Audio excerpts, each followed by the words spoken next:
cuando Sofía Vargas dejó caer su carta de renuncia sobre el vasto y reluciente escritorio de nogal de Ricardo Soler, CEO de la mayor empresa de consultoría financiera de Madrid, no esperaba la explosión que sobrevendría. Eran casi las 6:30 de la tarde de aquel viernes, y la oficina estaba bañada en la tenue luz dorada del crepúsculo. Durante 3 largos años, Sofía había soportado la arrogancia glacial de Ricardo, sus ataques de gritos, la manera humillante en que la trataba más como un objeto reemplazable que como la brillante profesional que era. Aquella tarde, cuando Ricardo la señaló con el dedo gritándole un ultimátum, Sofía hizo algo que nadie en los 15 años de historia de Soler Estrategias Financieras se había atrevido a hacer. Eligió marcharse. La planta 40 de la Torre Emperador en Madrid albergaba las oficinas ejecutivas. Desde el suelo hasta el techo, los ventanales ofrecían una vista impresionante de la ciudad, con el Palacio Real brillando bajo la luz moribunda del sol y la Sierra de Guadarrama nevada recortándose en el horizonte. Pero Sofía Vargas, de 29 años, no veía nada de esa majestuosidad. Solo veía los puños de Ricardo Soler que temblaban de rabia mientras golpeaba el escritorio con frustración contenida. Sofía había llegado a la empresa recién graduada del máster en finanzas de IE Business School, rebosante de esperanzas y ambiciones, atraída por la reputación de Ricardo como uno de los consultores financieros más brillantes e implacables de España. Lo que encontró fue, ciertamente, un genio, pero también un tirano que trataba a su personal como soldados prescindibles en una guerra sin fin. Ricardo Soler tenía 38 años y encarnaba todo lo que Madrid consideraba éxito. Alto, de hombros anchos, con el cabello negro siempre perfectamente peinado y trajes a medida que costaban más que el salario mensual de Sofía. Era un hombre hecho a sí mismo, hijo de un albañil de Vallecas que había construido su imperio financiero desde cero. Pero ese éxito tenía un precio, una obsesión enfermiza por la perfección que rozaba la locura y una necesidad de control absoluto sobre cada informe, cada adquisición y, lo que era más crucial, sobre las personas que trabajaban para él. Y nadie había sufrido más bajo ese yugo que Sofía. Ricardo era duro con todos, pero con ella era simplemente despiadado. La obligaba a trabajar hasta las 11 de la noche, solo para enviarle correos electrónicos a las 6 de la mañana, quejándose de que no había respondido a problemas surgidos antes del amanecer. Criticaba cada uno de sus análisis delante de todo el equipo, buscando errores microscópicos que solo él detectaría. La presión que ejercía parecía diseñada específicamente para quebrarla. Los demás compañeros de trabajo compadecían a Sofía, pero nadie intervenía, paralizados por el miedo a perder sus propios empleos y el prestigio de trabajar en Soler Estrategias Financieras. Aquella fatídica tarde de viernes, la situación explotó. Sofía había trabajado toda la noche, durante más de 16 horas seguidas, en la preparación de una presentación crucial para un cliente importante, un fondo de pensiones de 500 millones de euros. Había revisado cada número 3 veces, había perfeccionado cada diapositiva, había anticipado cada posible pregunta. La presentación era perfecta, o al menos lo era para cualquier estándar humano y razonable. Pero, como Sofía bien sabía, Ricardo Soler no operaba con estándares razonables. Cuando Sofía le envió la presentación a las 8 de la mañana, él la llamó a su despacho media hora después. No le dio tiempo ni a cerrar la puerta antes de que empezara a gritar. El formato del gráfico en la página 12 era inconsistente con el de la página 6. El análisis de riesgos no consideraba un escenario de recesión económica global lo suficientemente agresivo. La fuente tipográfica usada para las notas a pie de página era incorrecta según los estándares de cumplimiento. Sofía se quedó de pie, tragándose cada reprimenda como una bofetada. Había cancelado la cena de cumpleaños de su propia madre por esa presentación. Había llorado de agotamiento a las 4 de la madrugada frente a su ordenador, y todo lo que Ricardo veía eran defectos microscópicos que nadie más notaría jamás. Entonces, Ricardo dijo algo que hizo saltar algo dentro de ella. La miró con sus ojos fríos y le dijo que quizás ella no era lo suficientemente buena para ese trabajo, que quizás él había cometido un error al contratarla, y que si no podía manejar la presión, quizás debería buscar un trabajo más acorde a sus capacidades limitadas, como por ejemplo secretaria, añadió con una sonrisa cruel y despectiva. En ese instante, algo se rompió dentro de Sofía. No fue rabia ni desesperación, sino una claridad fría y cortante que atravesó su mente como un rayo de sol que desgarra las nubes. Eso no era una carrera, era abuso psicológico. Eso no era mentoría, era crueldad, y ella merecía algo mucho mejor. Sin decir una palabra, Sofía salió del despacho de Ricardo, volvió a su escritorio, abrió su ordenador y escribió una carta de renuncia de solo 2 líneas. Agradecía la oportunidad, ofrecía las 2 semanas de preaviso contractual y firmaba con su nombre, sin explicaciones, sin acusaciones, sin drama. Solo la decisión firme e inquebrantable de recuperar su dignidad y su vida. Cuando regresó al despacho de Ricardo y dejó la carta sobre su escritorio, él la miró como si hubiera perdido la cabeza. ¿Qué demonios es esto, Sofía? Sofía respondió con una voz sorprendentemente tranquila que era su renuncia. Ricardo se puso rojo de ira. Preguntó si era una broma de mal gusto. Ella negó con la cabeza. Él empezó a gritar preguntando quién demonios se creía que era, si sabía lo difícil que era encontrar trabajo en Madrid, si pensaba que alguien más la contrataría después de abandonar el empleo más prestigioso que jamás podría tener. Sofía permaneció en silencio, esperando a que terminara el ataque. Cuando Ricardo se detuvo para tomar aire, ella dijo simplemente que apreciaba todo lo que había aprendido, pero que no podía seguir trabajando en ese ambiente tóxico. No es personal, doctor. Soler es profesional. Aquello enfureció aún más a Ricardo. Alzó la voz diciendo que todo allí era personal, que cada segundo de su tiempo era personal y que cada decisión que tomaba era personal. Luego la señaló con el dedo, el gesto que había hecho 1000 veces, y gritó su ultimátum final. O retiras inmediatamente esa renuncia ridícula y vuelves al trabajo como si nada hubiera pasado, o haces tus maletas y te vas inmediatamente, sin siquiera las 2 semanas de preaviso.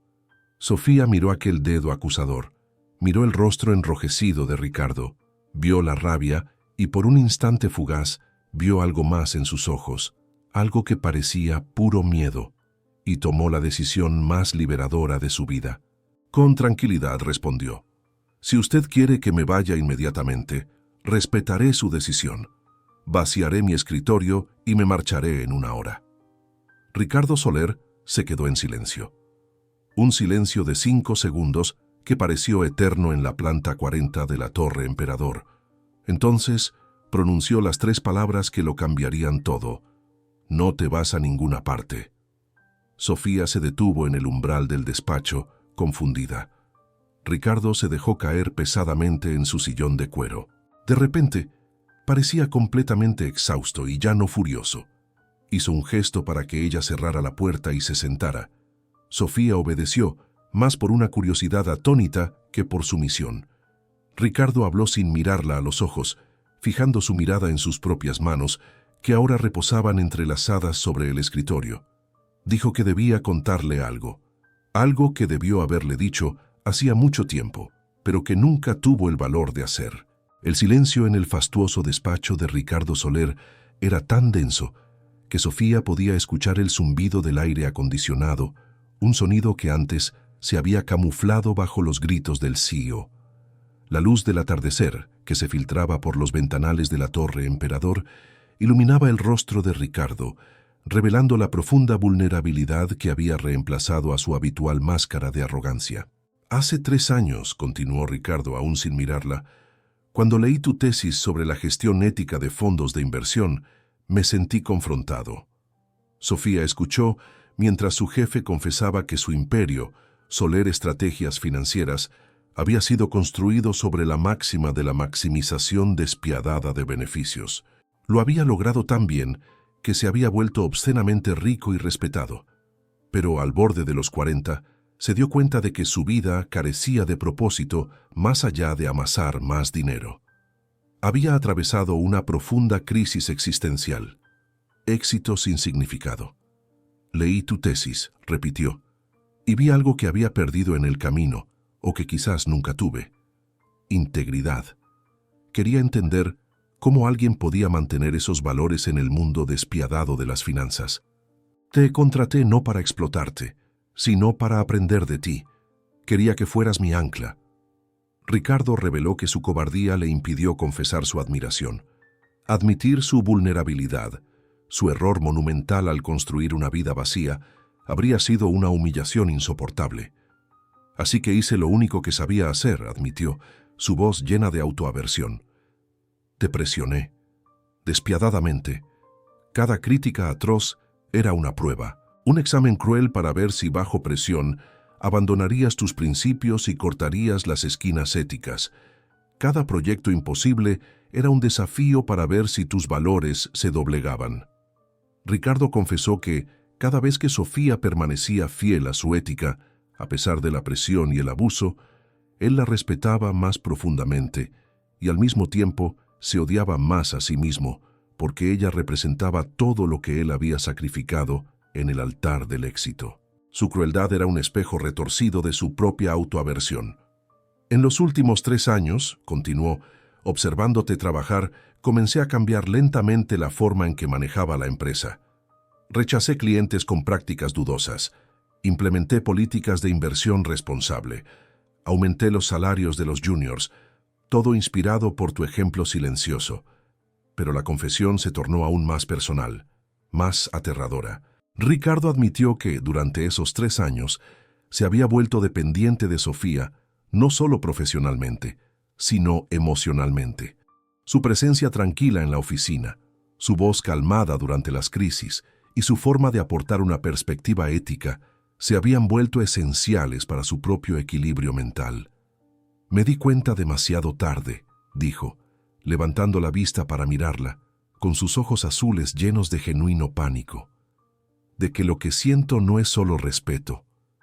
Me había enamorado de ti, no del tipo de película, sino de algo más profundo. Representas la persona que yo querría ser. Perderte ahora no es perder a mi mejor analista, es perder mi brújula moral, mi única esperanza de convertirme en alguien mejor. Sofía permaneció atónita. La incredulidad se mezclaba con una amarga comprensión. La persona que supuestamente la respetaba había elegido torturarla psicológicamente para su propia terapia retorcida. Aprecio su honestidad, Ricardo, dijo Sofía, su voz firme y sin temblor. Pero eso no cambia nada. Pasé 3 años creyendo que era inadecuada, que no valía nada, que estaba fallando constantemente por culpa de alguien que me estaba admirando en secreto. Mi autoestima fue destruida por su experimento cruel. Sofía se levantó, su carta de dimisión aún sobre la mesa. Si usted quiere cambiar, debe hacerlo tratando a las personas con el respeto que merecen. No podía usarme sin mi consentimiento. Mi renuncia sigue en pie. El rostro de Ricardo se puso pálido. ¿Qué puedo hacer para remediarlo?, preguntó con una voz cargada de derrota. No lo sé, respondió Sofía. Necesito tiempo, espacio, distancia para entender quién soy sin su voz crítica y constante en mi cabeza. El abuso es abuso, Ricardo, sin importar la motivación. Ricardo, enfrentado a la pérdida real, imploró. Por favor, Sofía, dame una oportunidad. 2 semanas. El tiempo de tu preaviso. Si en estas 2 semanas no logro demostrarte que puedo cambiar, que puedo tratarte con el respeto y la amabilidad que mereces, te irás y te daré las mejores referencias para que consigas el mejor puesto en cualquier otro sitio. ¿Aceptas? Sofía lo miró fijamente. Contra su instinto de huir, vio la desesperación genuina del hombre que había construido una prisión de éxito. Aceptó. 2 semanas, sentenció. Pero si en cualquier momento vuelves a tu comportamiento anterior, me iré de inmediato sin mirar atrás. Las 2 semanas siguientes fueron las más extrañas en la historia de Soler Estrategias Financieras. Ricardo Soler era una persona totalmente distinta. Dejaba de gritar para pedir y no ordenar. Cuando no estaba de acuerdo con un informe, explicaba su razonamiento con calma en lugar de reprenderla. Agradecía al equipo por el trabajo realizado y enviaba correos electrónicos después de las 6 de la tarde con la aclaración explícita: responde cuando te sea posible, sin urgencia. Los compañeros de Sofía estaban en estado de shock. Algunos pensaban que Ricardo estaba gravemente enfermo o bajo los efectos de un medicamento experimental. Sofía, sin embargo, conocía la verdad y la guardaba celosamente. El cambio más profundo, sin embargo, era la forma en que Ricardo la trataba. La consultaba en lugar de darle órdenes, solicitaba su opinión y realmente escuchaba su perspectiva. Cuando ella cometía un error, lo señalaba gentilmente y trabajaban juntos para encontrar la solución. Era como trabajar con un ser humano, algo que ella había olvidado que era posible. La humillación había sido reemplazada por una auténtica asociación profesional. El experimento de las 2 semanas estaba llegando a su fin, y aunque las Soler Estrategias Financieras continuaba en un estado de asombro colectivo por el radical cambio de comportamiento de Ricardo Soler, Sofía Vargas mantenía una cautela inquebrantable. Ella se preguntaba: ¿era esta nueva amabilidad un verdadero cambio o una actuación desesperada para evitar la pérdida de su faro moral? Una noche de la segunda semana, mientras trabajaban hasta tarde en una presentación crucial, Ricardo se detuvo en medio de un slide y miró a Sofía, que estaba absorta en su teclado. «Sofía», dijo con la voz baja y cargada de culpa, «tengo que pedirte disculpas por algo muy específico». Ella dejó de teclear y lo encaró, con los ojos llenos de expectativa. El comentario sobre la secretaria fue cruel, machista y categóricamente falso, confesó. «Tú eres la mejor analista que esta empresa ha tenido, y yo lo sabía desde el primer día. Dije esas palabras para herirte porque yo mismo me sentía roto e imperfecto. Usé tu valía como espejo para mi propia miseria». Sofía aceptó la disculpa, pero llevó la conversación al punto de dolor más profundo que él había evadido. «Acepto sus disculpas por el comentario, Ricardo, pero el problema no es solo cómo me trató a mí. Es cómo se trata a sí mismo», afirmó con la calma que él ahora respetaba. «Usted se castiga por cada imperfección, se presiona más allá de todo límite humano y se niega cualquier amabilidad o compasión. Y luego proyecta ese mismo trato despiadado sobre todos los demás. Si quiere cambiar de verdad, si quiere ser una persona mejor, tiene que empezar por ser amable consigo mismo». Ricardo se quedó en silencio, la introspección nublando sus ojos. Finalmente, admitió algo que había guardado bajo llave durante toda su vida adulta. «Mi padre», reveló, refiriéndose al humilde albañil de Vallecas, «era un hombre duro, a su manera. Cariñoso, sí, pero absolutamente convencido de que la vida era una batalla constante y que la amabilidad era una debilidad inaceptable. Me presionó sin piedad, criticando cada error, exigiendo perfección. Pasé mi vida entera tratando de enorgullecerle, construyendo este imperio, para demostrar que el hijo del albañil podía vencer a los hijos de los ricos en su propio juego». El dolor se hizo tangible en el aire del despacho. Ricardo confesó que su padre había muerto 2 años antes y que se dio cuenta de que el hombre nunca le había dicho que estaba orgulloso. Solo le había dejado un legado de expectativas imposibles y un vacío que ningún éxito financiero podía llenar. Sofía escuchó sin interrumpir. Por primera vez, vio a Ricardo no como el jefe tirano, sino como el hombre roto que se escondía detrás de la fachada.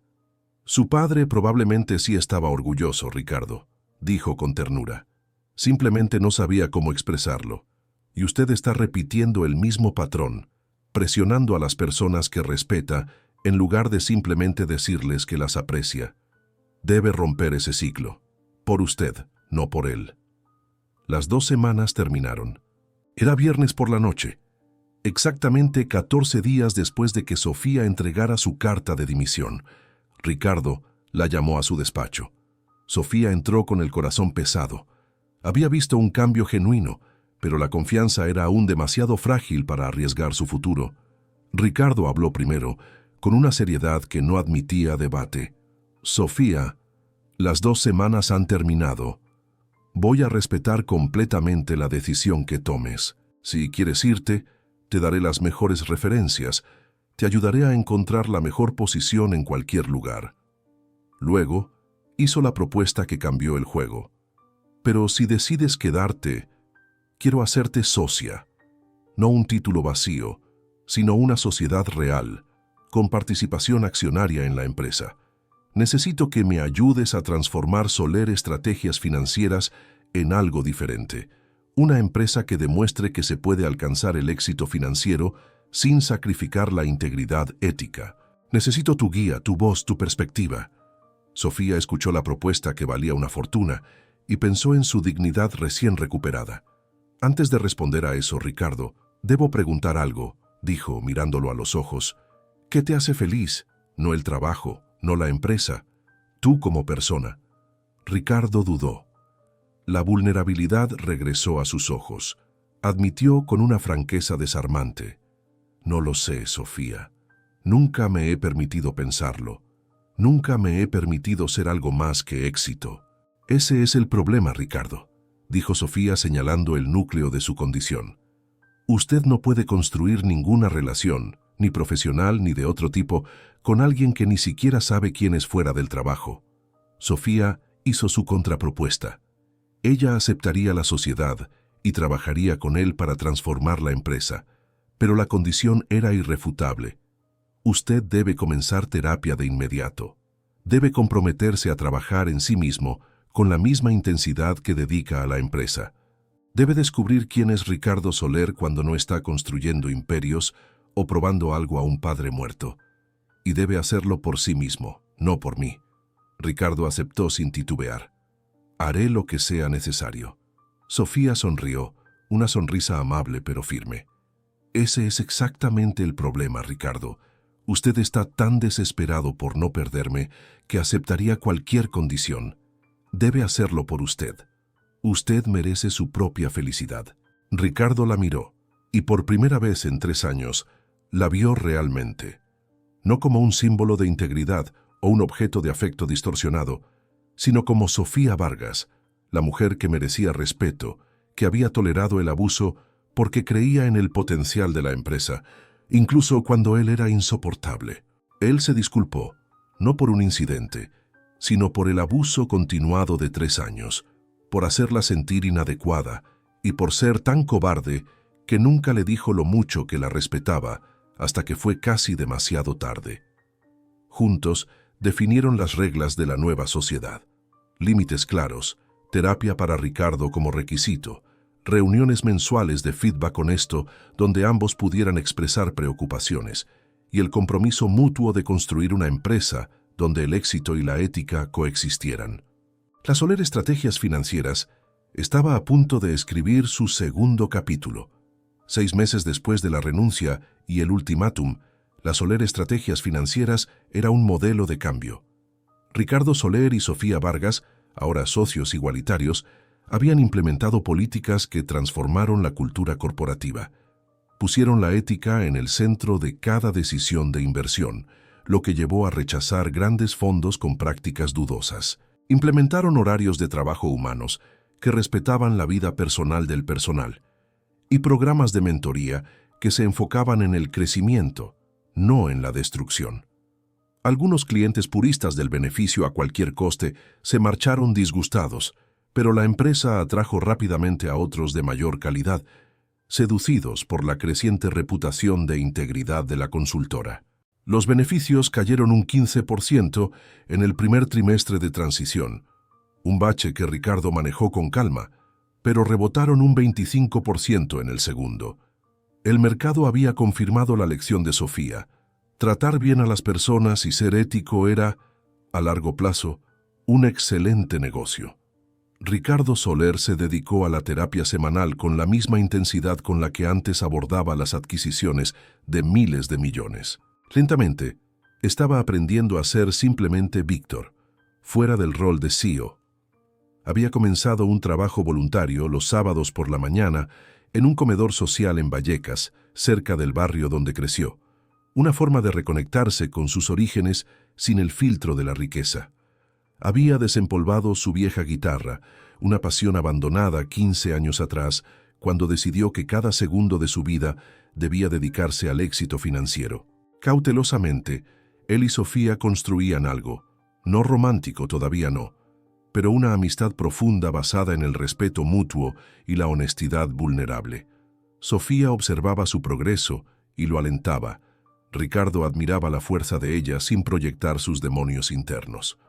Un día, Sofía entró en el despacho de Ricardo con una propuesta. Querían crear una fundación utilizando parte de los beneficios de la empresa para proporcionar becas a estudiantes de entornos desfavorecidos, como Vallecas, interesados en finanzas éticas. Sería una forma de devolver y crear el cambio sistémico. Ricardo aceptó de inmediato. Acto seguido, en un gesto que había aprendido de ella, preguntó: ¿Crees que es una buena idea, Sofía? Sofía sonrió y le dijo que era una idea brillante.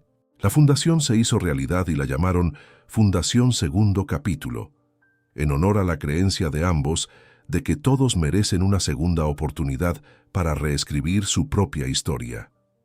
Ricardo la financió inicialmente con 2 millones de euros y Sofía gestionaba las operaciones diarias. 2 años después de aquella carta de renuncia, Sofía y Ricardo estaban en el balcón de la oficina en la planta 40, mirando el atardecer teñir Madrid de naranja y rosa. La empresa prosperaba. La fundación había otorgado becas a más de 50 estudiantes. Ricardo era irreconocible del hombre furioso y roto de 2 años atrás. Sofía le preguntó si se arrepentía de algo. Ricardo respondió honestamente: «Me arrepiento de los 3 años de crueldad que te infligí, Sofía, pero no me arrepiento del camino que nos ha traído hasta aquí. Sin esa presión, quizás nunca habríamos construido algo tan significativo juntos». Sofía dijo algo que lo sorprendió. Le dijo que, de manera retorcida, esos 3 años le habían enseñado algo valioso. Le mostraron su propia fuerza. Había mantenido sus valores bajo una presión inmensa y había tenido el coraje de irse cuando fue necesario. Ricardo le agradeció, no solo por quedarse, sino por darle el ultimátum que lo forzó a cambiar. La carta de renuncia fue el mejor regalo que he recibido jamás. Una alarma que me despertó antes de que me perdiera por completo. Meses después, durante una cena de empresa, Ricardo dio un discurso que emocionó a muchos. Habló abiertamente de cómo había sido un jefe terrible, de cómo casi perdió a la persona más importante de su empresa por su arrogancia y de cómo cada cambio positivo en Soler Estrategias Financieras fue inspirado por Sofía y su valiente decisión de no tolerar más el abuso. Anunció que Sofía se convertiría en COO, Chief Operating Officer, no solo socia, sino igual en el liderazgo completo de la empresa. Los empleados aplaudieron con alegría genuina. Bajo el liderazgo compartido, el ambiente laboral se había vuelto humano y sostenible. Esa noche, mientras salían juntos del edificio, Ricardo le dijo: «Tú me salvaste, Sofía, no solo profesionalmente, sino literalmente. Sin tu fuerza, tu ejemplo me habría vuelto solo más rico y más vacío hasta que no quedara nada humano». Sofía respondió que él se había salvado a sí mismo. «Yo solo le mostré un espejo, Ricardo. Usted hizo el trabajo duro de mirar su reflejo y decidir cambiar. Eso requiere un valor que la mayoría de las personas no tienen». La historia de Ricardo y Sofía se convirtió en una leyenda en los círculos empresariales madrileños. Un poderoso ejemplo de que la transformación personal es posible y que las dinámicas más tóxicas pueden evolucionar hacia asociaciones respetuosas. La lección más importante de su historia era que decir no al abuso no era debilidad, sino fuerza. Que establecer límites era una necesidad. Y que irse podía ser el gesto más valiente de todos. Y a veces, ese gesto valiente no solo te salva a ti mismo, sino que da a la otra persona la oportunidad de cambiar. Sofía no había salvado a Ricardo con amabilidad infinita o tolerancia, lo había salvado teniendo el valor de decir basta, de ponerse a sí misma primero, de demostrar que merecía respeto, y eso fue, al final, el mejor regalo que pudo darle. Años después, cuando Sofía daba conferencias sobre liderazgo ético y cultura empresarial sana, siempre contaba la historia. Contaba el día en que entregó la renuncia, la aterradora decisión de elegir su dignidad sobre su carrera, y cómo esa elección cambió no una sino dos vidas y transformó una empresa. Su mensaje era constante: nunca estás atrapado, siempre tienes la opción de irte, de decir no, de exigir algo mejor. Y a veces, solo a veces, esa elección no solo te libera a ti, sino que libera a la persona que te tenía prisionero, dándole la oportunidad de ser mejor de lo que era. El valor de Sofía aquella tarde de viernes no solo cambió su vida, transformó una empresa, ayudó a cientos de empleados y creó una fundación que cambiaría miles de vidas. Todo porque una mujer tuvo el valor de mirar al poder a los ojos y decir: merezco algo mejor. Y ella, al igual que usted, lo merecía.